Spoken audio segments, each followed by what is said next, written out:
공기업과 민간기업으로 운영 주체가 나눠져 있는 안양 지하상가 상인들의 불만이 커지고 있습니다. 한 공간에서 일하는데도 임대료와 관리비가 달라 관리 일원화가 필요하다는 지적이 나오고 있습니다. 경기 지역의 학교 양극화 현상이 갈수록 심각해지고 있습니다. 인구가 몰리는 신도시에서는 학교가 모자란데 구도심이나 농촌 지역에서는 폐교 위기 학교가 늘어나고 있습니다. 경기도가 발달장애인들을 위한 주택 돌봄 지원을 내년부터 본격 시행하겠다고 밝혔습니다. 발달장애인 자녀를 둔 말기암 환자 김미아 씨의 사연을 계기로 발달장애인 복지에 대한 관심이 높아지고 있습니다.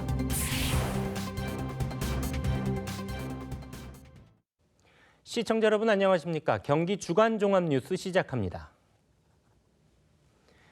안양역 일대를 대표하는 상권인 안양 지하상가 상인들의 불만 목소리가 커지고 있습니다. 하나로 연결된 지하상가를 공기업과 민간기업이 서로 나눠서 관리하면서 갈등의 불씨가 지펴졌는데요. 양쪽으로 갈린 상인들은 관리 일원화가 필요하다고 주장합니다. 이창호 기자가 보도합니다. 안양 1번가 지하상가와 중앙 지하상가로 나뉘어 있는 안양 지하상가. 1978년 조성된 이후 민간이 위탁 운영했던 중앙 지하상가는 1998년부터 공공기관인 안양시가 인수해 도시공사가 관리 중입니다. 반면 1982년 조성된 안양 1번가 지하상가는 민자협약으로 리모델링 사업을 진행했던 안양역 쇼핑몰 주식회사가 2006년부터 관리하고 있습니다. 제가 서 있는 이곳은 안양 도시공사가 관리하고 있는 중앙 지하도 상가인데요. 제가 조금만 지나가면 이 경계 부분부터는 민간업체가 관리하고 있는 안양역 쇼핑몰이 됩니다. 이처럼 공기업과 민간기업이 나눠서 관리하다 보니 두 지하상가 사이에 격차가 발생하고 있습니다.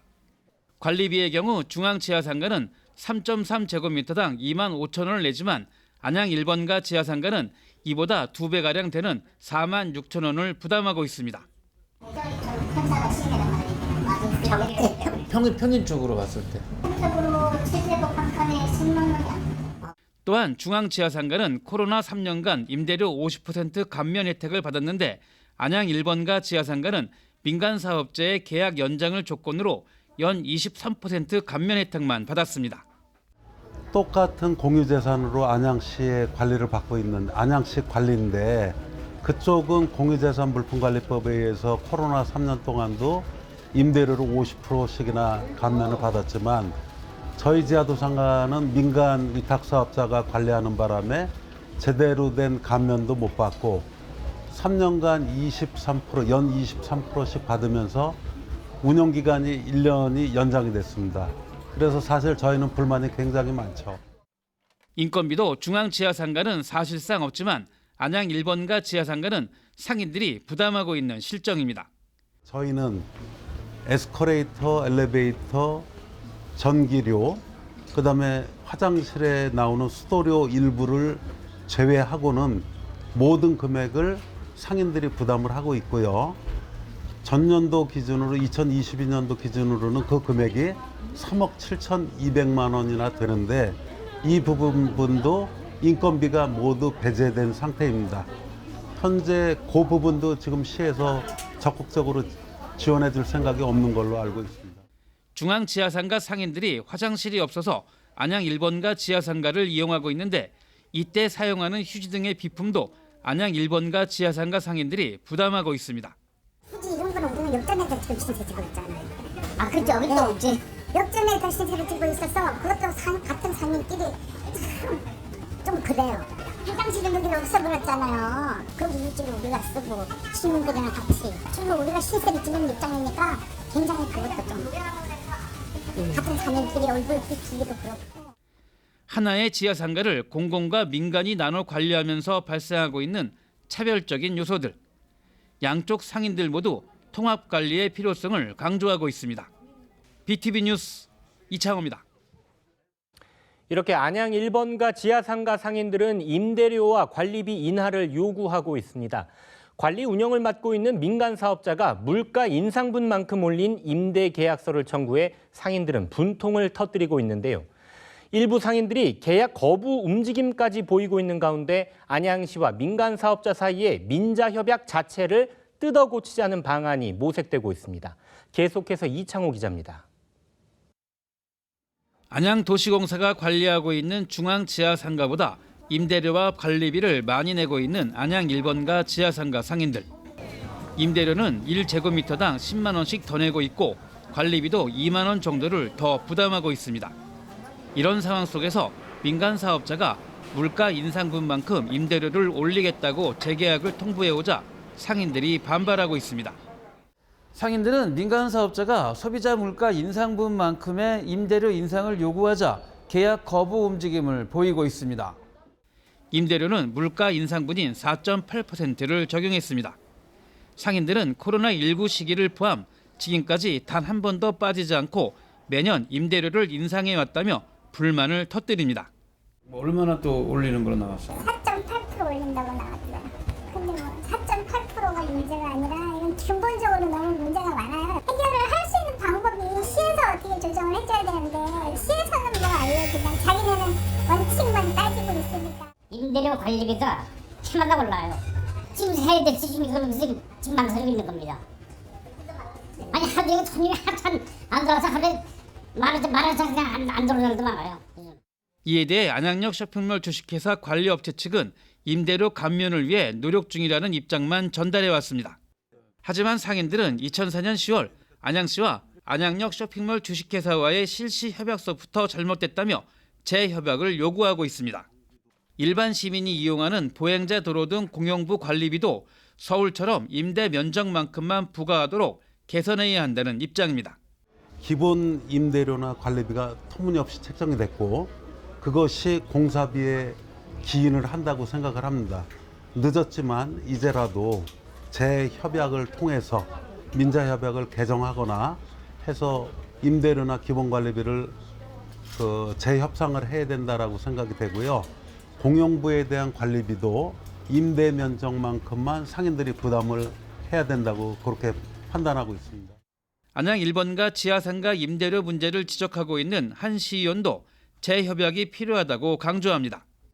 재협약이 불가하다면 안양시가 민간 사업자와 협의해 관리를 인수하는 방안도 찾아야 한다는 겁니다. 철저하게 상인들이 배제된 협약에 대해서 어떤 재협상을 실시하는 부분이 있을 수 있고요. 사실 상인들한테 가장 많이 부담이 되는 부분은 임대료와 관리비거든요. 그래서 임대료 부분에 대해서는 굉장히 전향적인 해결책이 필요하고 관리비 부분도 이 지하상가가 도로 역할을 하는 걸 감안해서 시에서 지원이 조금 더 많이 들어가는 방향으로.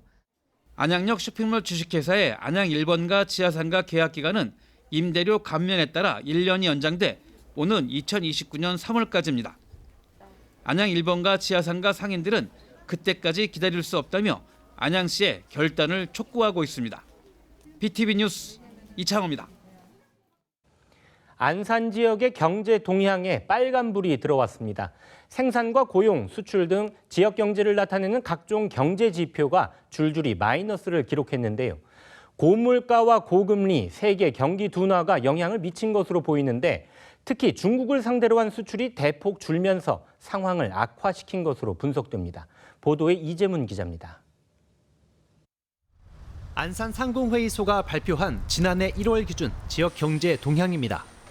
기업들의 생산 실적은 3조 8,758억 원으로 지난해 12월보다 8.4% 감소했습니다.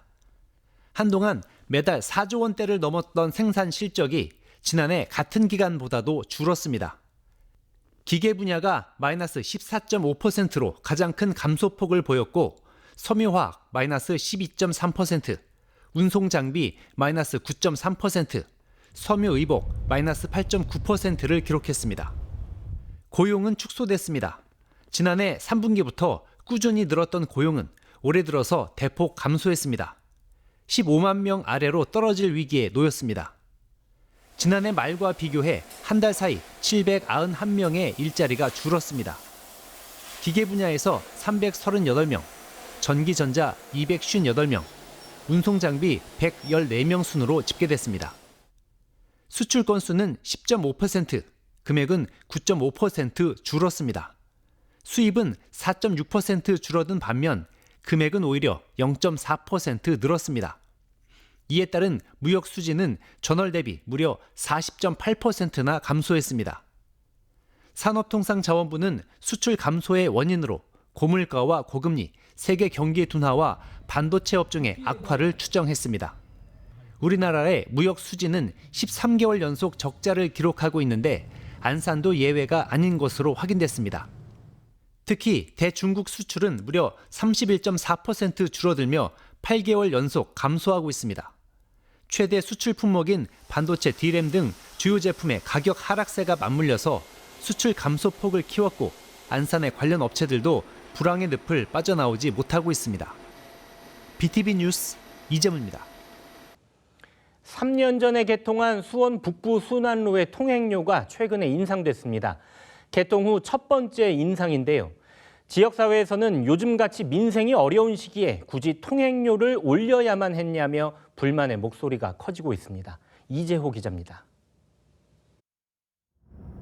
수원시 파장동에서 광교 신도시까지 이어지는 수원 북부 순환로. 총 연장이 7.7km인 고속화 도로로 기존 도로에 비해 30분 정도 이동 시간을 줄일 수 있습니다. 승용차 통행료는 1,500원. 개통 때부터 그대로였던 요금은 지난 1일 3년 만에 1,700원으로 올랐습니다. 통행료가 하루아침에 13% 이상 오르자 이용자들 사이에선 너무 과하단 반응이 나오고 있습니다. 불만이 많죠. 만약 올리게 되면 어디 서민들 경제도 어렵고 매일 출퇴근하는 사람은 또 부담이 많거든요. 안 올렸으면 좋겠습니다. 수원 북부 순환로는 수원시와 업무 협약을 맺은 민간 사업자가 건설해 운영하고 있는 민자도로입니다. 협약에 따르면 사업자는 소비자 물가 상승률에 따라 연 1회 통행료 인상이 가능합니다. 지금까지는 통행료를 동결하는 대신 수원시가 예산 지원을 해줬지만 올해는 시의 재정 여건이 어려워 요금 인상이 불가피했다는 설명입니다. 이게 동결할 경우에는 이제 우리 시 재정으로 이제 그 차익분을 보상해줘야 되는 걸로 알고 있어요. 네. 네, 그래가지고 이제 그 재원 마련이 안 돼가지고 그런 것 때문에 이제 부득이하게. 지역 안에선 불만의 목소리가 커지고 있습니다. 물가 고공행진의 각종 공공요금 인상으로 서민 경제가 최악으로 치닫고 있는데 굳이 통행료까지 올려야 했냐는 겁니다. 난방비부터 해가지고 시민들이나 국민들이 많이 부담을 갖고 있는데 좀 부적절하다고 저는 생각합니다. 같이 좀 올리면 모를까 여기 북수원 민자도로만 올린다는 거는 좀 재고했으면 하는 게 제 생각입니다. 반면 경기도는 도가 관리하는 민자도로 세 곳의 통행료를 동결하기로 결정해 수원시와 정반대 행보를 보여주고 있습니다. BTV 뉴스 이재호입니다.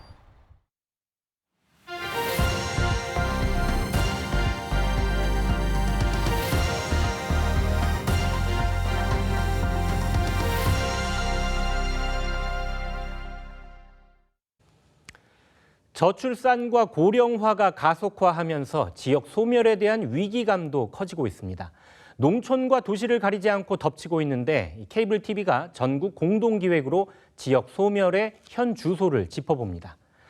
그 첫 번째 순서로 학령 인구 감소에 따른 변화를 연속 보도합니다. 아이를 낳지 않는 시대, 덩달아 학생 수도 빠르게 줄고 있는데요. 강원도의 경우엔 올해 초등학교 20곳이 신입생을 단 한 명도 받지 못했다고 합니다. 학교가 문을 닫으면 지역을 떠나는 사람도 그만큼 늘게 되겠죠. 지역의 작은 학교 살리기 대안은 있을까요? LG 헬로비전 전소연 기자입니다. 강원도 횡성군의 한 초등학교입니다. 전교생은 단 4명, 올해 입학생은 1명도 없습니다. 3년 전까지만 해도 11명이었던 학생 수는 이제는 통폐합을 걱정할 정도로 줄었습니다. 지역 주민들도 아이들 구경하기가 힘듭니다. 없어요. 애들 보기가 힘들어요. 골목에서. 그래도 우리네도 이래 자네다가 애들 소리만 나도 아주 엄청 반가움을 느끼는데 애들 만날 수가 없어요. 그 정도예요. 올해 강원 지역 초등학생 수는 6만 9천여 명. 10년 전과 비교하면 20% 가까이 줄었습니다.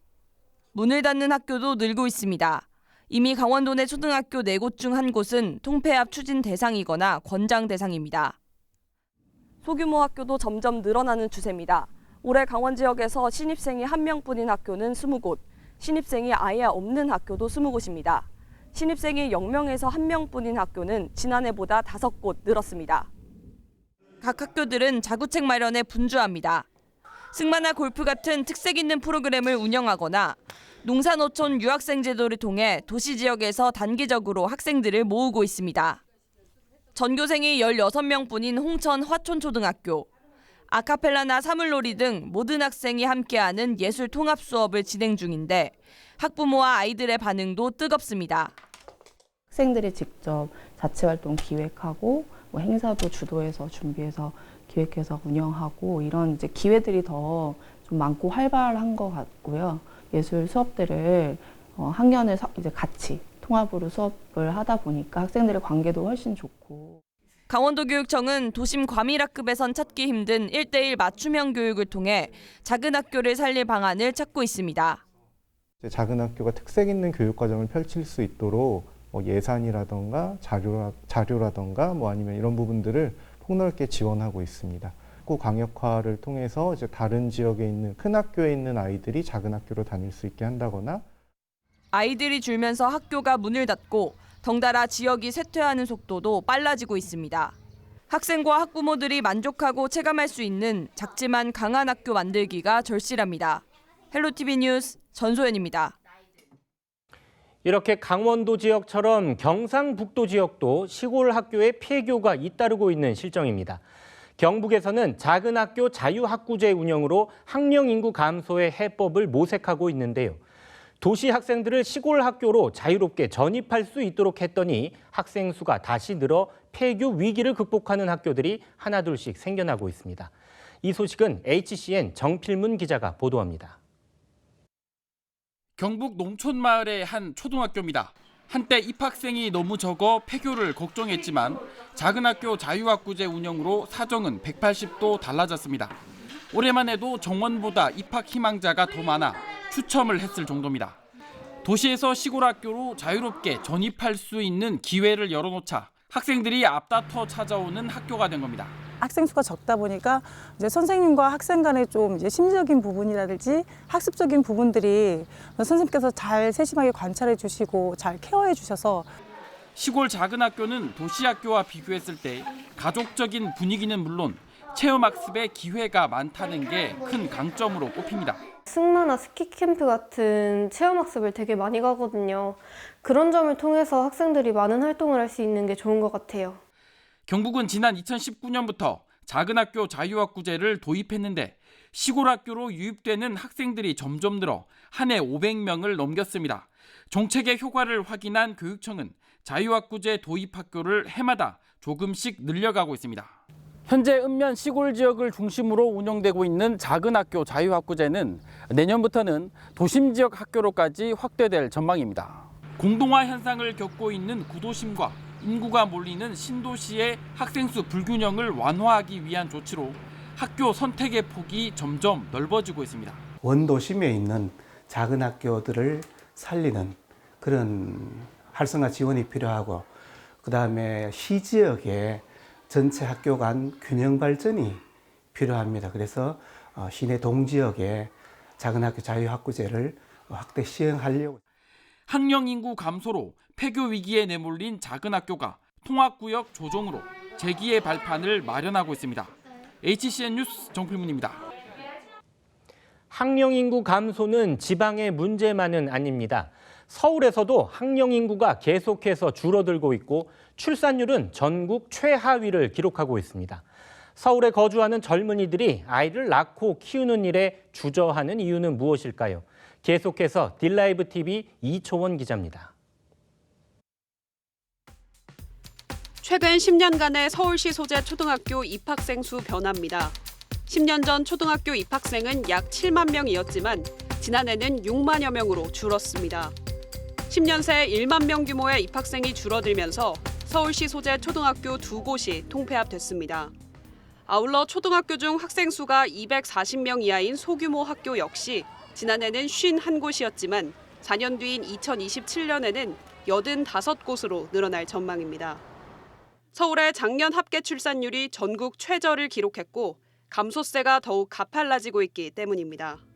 다른 지역에 비해 2030 세대가 많은 서울. 하지만 출산율은 왜 전국 최하위를 기록했을까? 전문가는 임신 후에 더 나은 주거 환경을 위해 서울을 떠나는 문제와 불안정한 고용 형태가 몰려있는 서울의 특성을 이유로 꼽았습니다. 특히 맞벌이 부부가 많은 서울은 내 아이를 내가 키울 수 없는 환경이 문제라는 것입니다.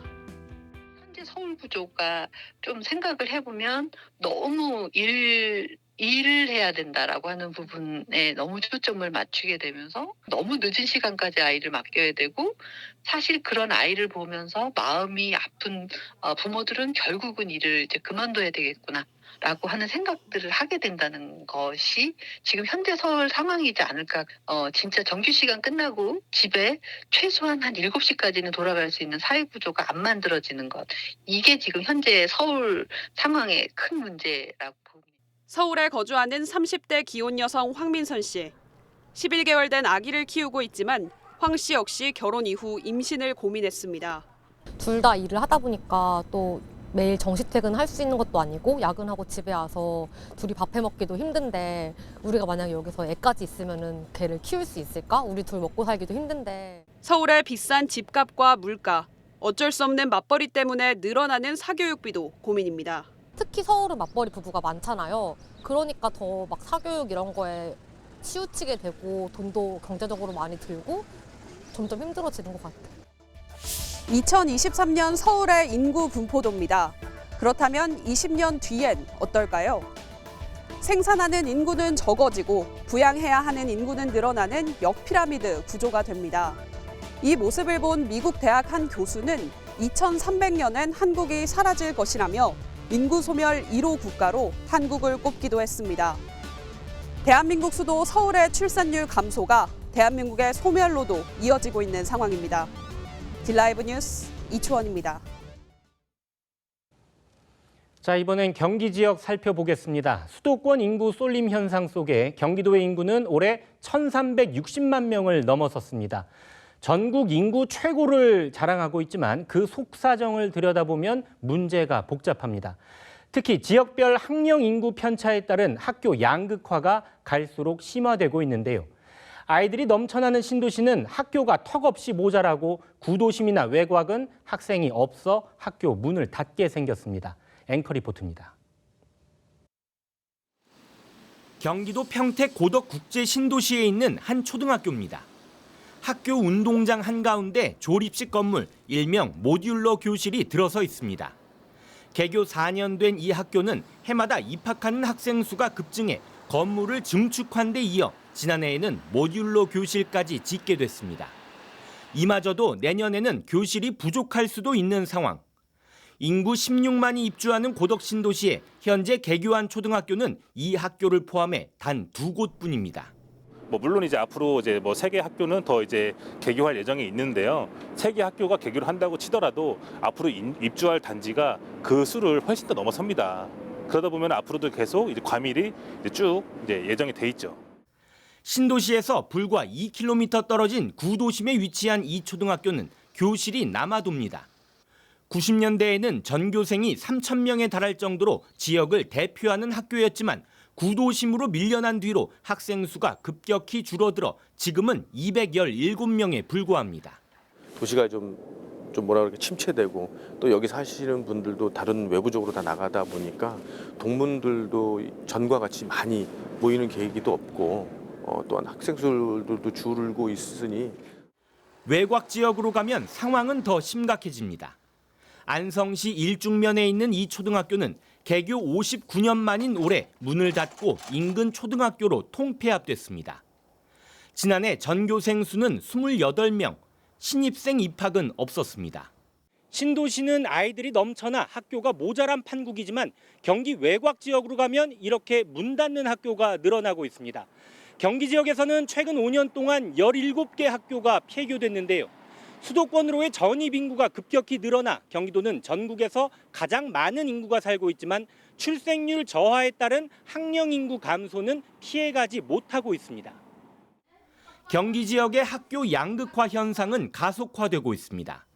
지난해 12월 기준 학급당 28명 이상 과밀학교는 도내 2,468개 학교 가운데 절반에 가까운 1,116개에 달합니다. 반면 초등학교 학생 수가 240명 이하인 학교는 지난 2011년 44곳에서 10년 만에 73곳으로 증가했습니다. 전국에서 대규모 공동주택 사업이 경기도에 가장 많이 집중된 만큼 인구 유입에 따른 과밀학교가 늘어나고 있지만 구도심이나 외곽 지역은 학령 인구 감소에 따른 학교 소멸 위기를 겪고 있는 겁니다. 도시가 개발될 때부터 교육을 어떻게 할 것인지 그리고 어느 정도의 유입 인구를 예상하는지 이런 걸 좀 정확하게 산출할 필요가 있을 것 같고 학생 수가 줄어드는 거는 학교에 훨씬 더 자율성을 많이 줘야 된다고 생각하고 학생 맞춤으로 운영할 수 있는 특화된 교육 프로그램들을 많이 발굴을 해서 신도시 쏠림에 대한 교육환경 지원책과 함께 인구 감소 지역의 학교 소멸 현상을 아우를 수 있는 종합관리 대책 마련이 시급한 상황입니다. BTV 뉴스 박희붕입니다.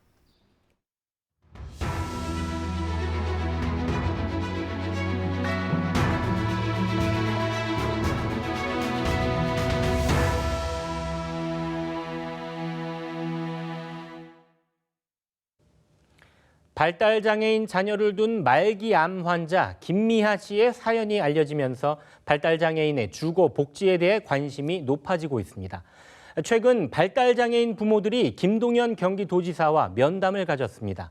장애인들이 지역사회에 거주하면서 돌봄을 받을 수 있도록 관련 예산을 편성하기로 했습니다. 박일국 기자가 보도합니다. 발달장애인 단체들이 경기도에 요구해온 지원주택과 돌봄 서비스가 내년부터 시행될 전망입니다. 장애인 부모 단체들은 김동연 지사 면담과 사전 협의를 통해 내년부터 관련 예산을 편성하고 돌봄 서비스를 진행하기로 합의했다고 밝혔습니다. 경기도 차원에서 그 지원주택과 주거 돌봄 서비스에 대한 계획을 수립하고 있음을 확인했고 이것이 2024년도 예산안에 반영하기 위해서 지금 계속 지속적인 협의가 필요할 것으로 보여집니다. 말기암 진단을 받은 김미아 씨의 두 발달장애 자녀와 관련해선 우선 경기도와 의왕시가 대책을 마련할 예정이어서 앞으로 도입될 긴급 돌봄 서비스의 선례가 될 것으로 보입니다. 김동연 지사는 자신의 SNS를 통해 면담 과정을 소개하면서 김 씨의 사연에 눈물이 났고 앞으로 경기도가 장애인 복지의 모범이 되겠다고 입장을 밝혔습니다. 경기도는 발달장애인의 지역사회 거주를 위한 임대주택을 마련하고 통원치료부터 금전관리 같은 생활 전반을 지원할 계획입니다. 발달장애인이 보호를 받을 수 없는 긴급 상황이 발생할 경우에 대비한 지원체계도 정비하고 내년 시행을 목표로 예산을 마련하겠다고 밝혔습니다. 경기도는 사업을 위한 조례와 예산 확보를 위한 준비 작업에 착수하고 중앙정부와 협의를 진행할 예정입니다. 한편 시한부 판정을 받은 김미아 씨와 관련해선 이달 중에 의왕시와 대책을 마련하고 바로 시행할 수 있도록 준비할 방침입니다. BTV 뉴스 박일국입니다. 장애인 중에서도 중증으로 분류되는 발달장애인은 직업을 갖기가 쉽지 않은 게 현실입니다. 용인시가 발달장애인을 위한 새로운 일자리를 마련했는데요. 장애인 시설과 복지관을 찾아 수동 휠체어를 정비해주는 휠체어 관리사입니다. 김효승 기자가 취재했습니다. 용인의 한 장애인 시설 휠체어들이 한자리에 모였습니다. 몸이 불편한 이들의 발이 돼주는 휠체어, 세 단장 날입니다. 지금 휠체어 같은 경우는 이용자 생활에 밀접하게 관계가 있다 보니까 안전상으로도 그렇고 세척을 해주시는 지역 내 프로그램이 있으면 너무 감사하게. 바퀴를 비롯한 부품을 하나하나 닦고 소독하고 다시 조립하는 작업이 이어집니다. 발달장애인 양호진 씨는 요즘 날마다 시내 장애인 시설과 복지관을 찾아 수동 휠체어를 재정비해주는 휠체어 관리사로 활동하고 있습니다. 고객들도 많이 좋아하고 저에게도 감사의 마음을 받으면 기분도 좋습니다. 월급탑 하면 가족들에게 선물도 사주고 싶었어요. 발달장애인들이 전문 직업을 갖도록 하자는 취지에서 용인시가 마련한 휠체어 관리 일자리 사업. 발달장애인에게 새로운 일자리 기회를 제공하는 건 물론 전문 기술과 자격증 교육도 함께 운영됩니다. 용인시는 지역 내 병원 등과 연계해서 휠체어 관리사들의 취업도 추진한다는 계획입니다. 발달장애인은 단순 직종에 취업하는 경우가 많은데요. 전문성을 발휘해서 휠체어를 세척, 소독하고 직업의 폭을 넓혀서 향후 경제적 자립의 기회를 더 넓힐 수 있습니다. 용인 지역에 등록된 발달 장애인은 3,800여 명, 전체 장애인의 10% 수준입니다. 발달 장애인이 도전하는 휠체어 관리사란 직업이 자리매김할 수 있을지 관심입니다. BTV 뉴스 김효수입니다. 배달이나 택배 노동자 등이 주로 이용하는 이동 노동자 쉼터가 지역에 하나둘씩 늘고 있습니다.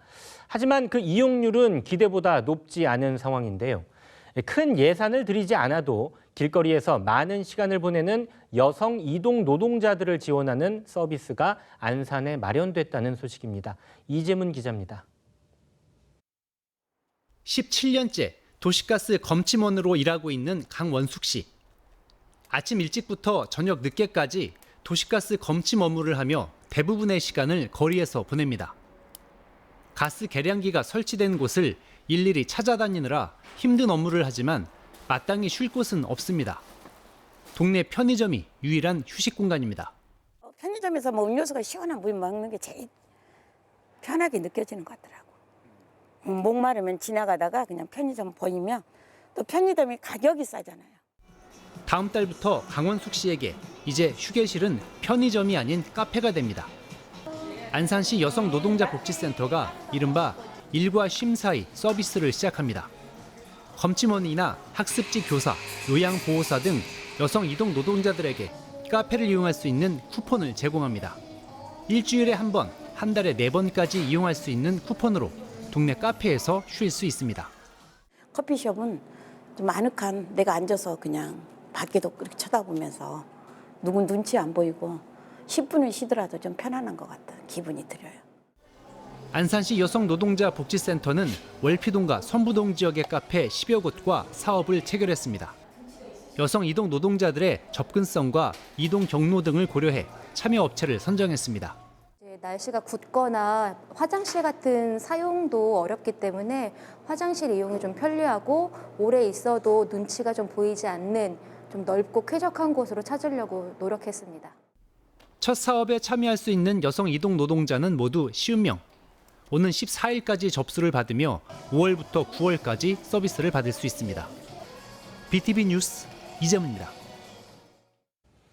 평택역 광장이 지역에 활력을 불어넣는 명소로 탈바꿈합니다. 국제설계 공모를 통해 구상안을 확정한 평택시는 내년 초부터 본격적인 조성공사에 들어갈 예정인데요. 평택의 새로운 랜드마크로 자리매김하게 될 평택역 광장 준공은 오는 2025년 12월을 목표로 하고 있습니다. 보도에 주하영 기자입니다. 평택역 복합문화광장 국제설계는 역사 오거리 광장 앞부터 박예병원 구간까지 적용됩니다. 시는 언론 브리핑을 열고 평택역 복합문화광장 국제설계 공모 단성작을 발표했습니다. 이동하는 데는 장애가 없고 차 없이 다니며 원도심과 상권을 활성화시킬 수 있는 설계안에 주안점을 뒀다고 밝혔습니다. 원도심의 활성화와 지역균형 발전이 초석으로 평택의 새로운 시작을 의미합니다.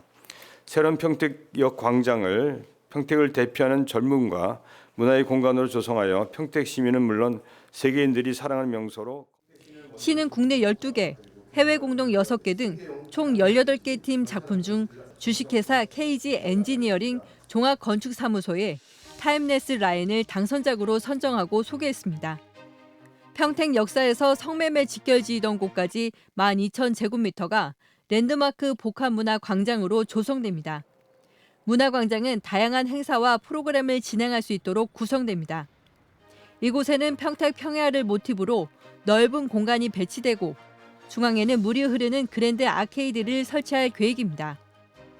역 광장에서 박예병원까지 200m 구간은 차 없는 거리로 조성됩니다. 광장에서 상권까지는 지하로 연결되며 지하 연결 통로에는 시민 전시 공간인 미디어 홀이 마련됩니다.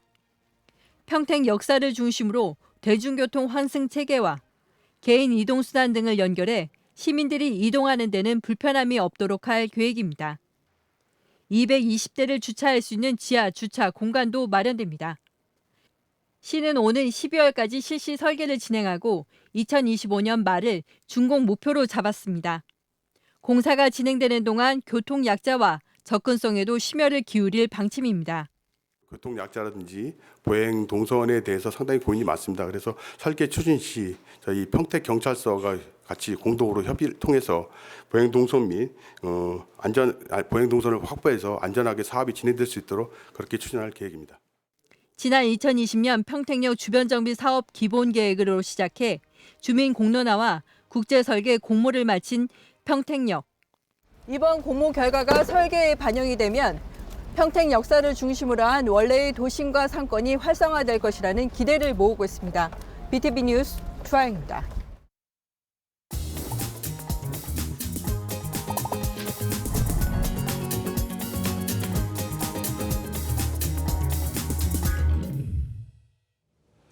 물가 고공행진에 고금리, 공공요금 폭탄 등의 여파로 서민 경제가 점점 어려워지고 있는 요즘입니다.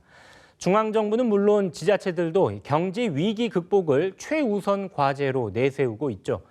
BTV 뉴스도 지역 경제와 골목 상권 활성화에 힘을 보태고자 연중 기획 보도를 준비했습니다.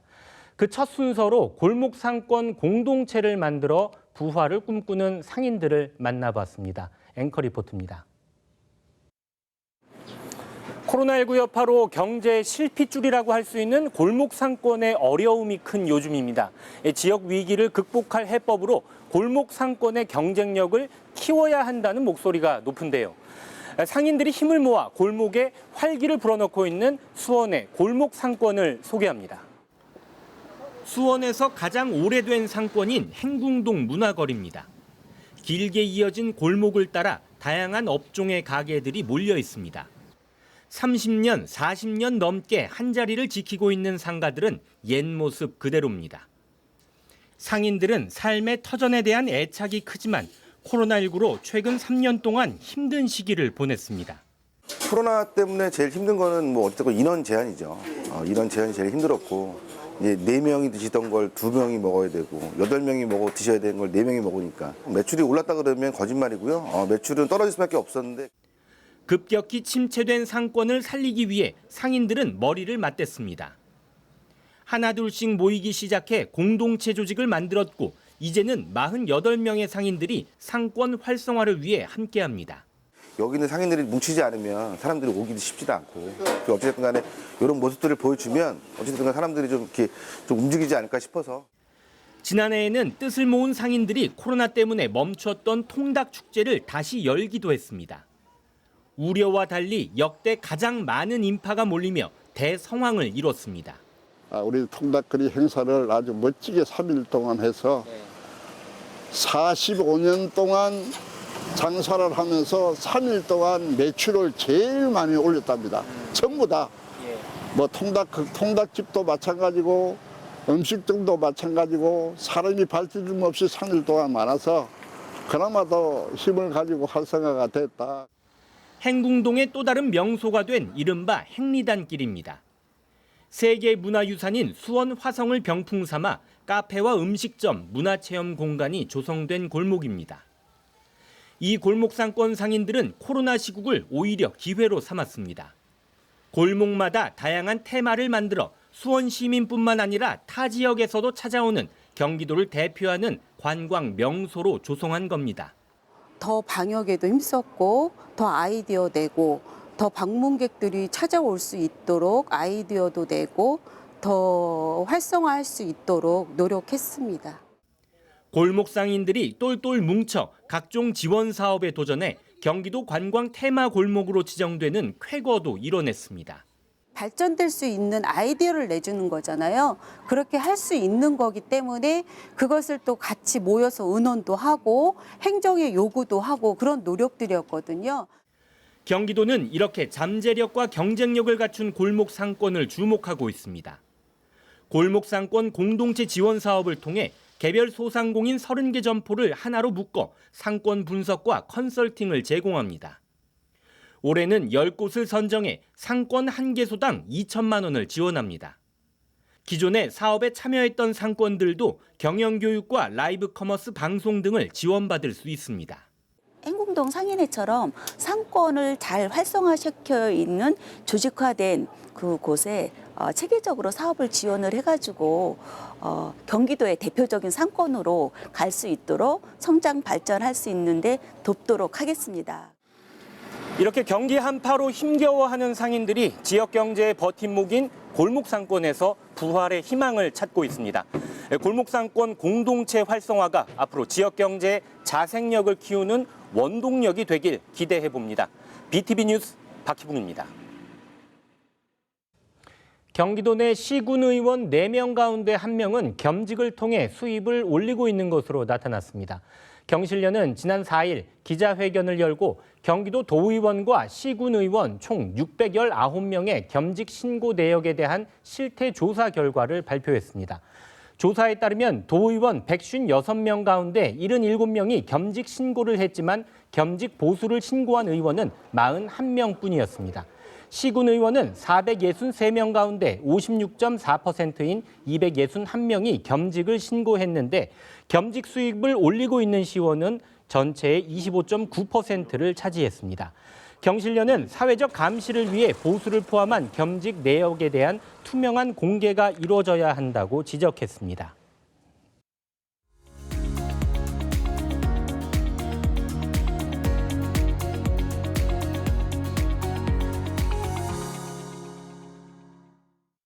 한 번에 끝내는 119초 안전교육.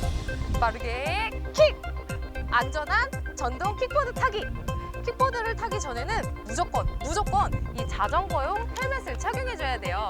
헬멧을 착용하기 전에 안쪽에 있는 이 충격 흡수제가 잘 고정되어 있는지, 헬멧 겉면이 금이 가거나 파손된 부위가 있는지, 또 버클이 제자리에 안전하게 튼튼하게 걸려 있는지 눈으로 한번 이렇게 봐주세요. 이 헬멧은 안전하게 잘 쓸 수 있을 것 같아요. 자, 헬멧 뒤쪽을 보면 내 머리 크기에 맞게 버클로 조절하는 부위가 있어요. 헬멧이 너무 크면 눈을 가려서 사고가 나겠죠? 뒤쪽에 버클을 조여서 내 머리 크기에 맞게 착용해 주시고, 턱에 있는 조임끈도 내 머리 크기에 맞게 잘 조절해 주세요.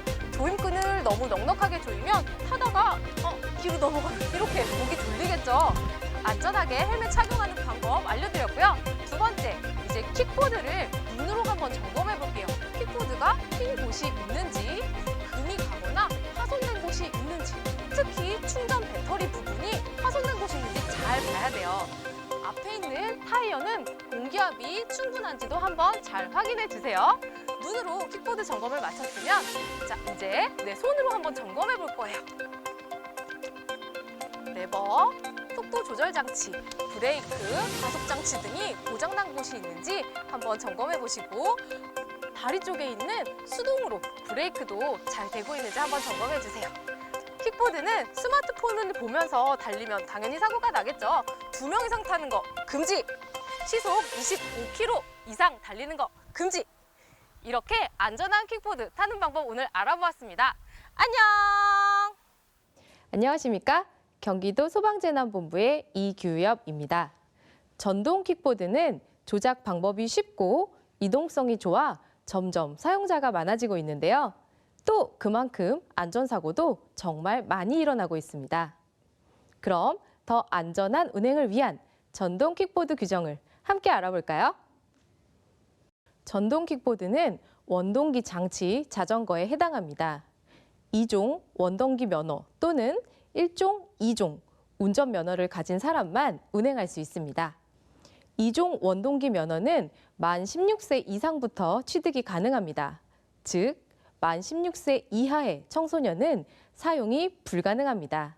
만약 무면허 운전의 경우 과태료 10만 원, 13세 미만의 어린이가 퀵보드를 운전 시에는 보호자를 처벌하고 있습니다. 10만 원의 과태료를 부과하도록 규정하고 있습니다. 전동 킥보드는 어디로 다녀야 하는지 혹시 알고 계시나요? 자전거 도로가 있는 곳에서는 자전거 도로로 통행해야 합니다. 만약 자전거 도로가 없다면 도로의 우측 가장자리로 붙어서 다녀야 하고, 보도와 차도가 구분된 도로에서는 차도로만 통행해야 합니다. 자전거, 보행자, 겸용 도로도 전동 킥보드가 다닐 수 있는 도로입니다. 자전거 도로 통행 원칙 중요하니까 꼭 기억하시고요. 횡단보도에서는 꼭 전동 킥보드에서 내려 끌고 건너가야 합니다. 전동 킥보드 음주운전 처벌도 일반 운전면허 취소와 똑같습니다. 운전자의 혈중 알코올 농도가 0.03% 이상, 0.08% 미만이면 운전면허 정지, 0.08% 이상이면 운전면허가 취소됩니다. 여기에 더해서 범칙금 10만 원도 내야 합니다. 만약 음주 측정을 거부한다면 그때는 13만 원을 내야 합니다. 마지막으로 꼭 당부드리고 싶은 것은 바로 킥보드의 충전 부분인데요. 요즘 전동 킥보드를 충전하다가 배터리 폭발로 화재가 많이 나고 있습니다. 이 화재에는 여러 가지 이유가 있는데요. 충전기가 과열되어서 나는 경우가 많습니다. 되도록 충전이 완료되면 콘센트를 뽑아 과충전을 방지해 주시고요. 가정에서는 전동 킥보드를 충전하다가 화재가 발생하면 집안에 있는 가족들이 대피할 수 있는 출입문이 막히기 때문에 현관 쪽에서 충전은 피해 주시기 바랍니다. 경기도에서 제작한 킥보드 안전수칙 영상을 함께 보시면서 오늘 시간 마무리하겠습니다. 다음 시간에 뵙겠습니다. 감사합니다. 이상으로 경기 주간 종합 뉴스를 모두 마칩니다. 시청해주신 여러분 고맙습니다.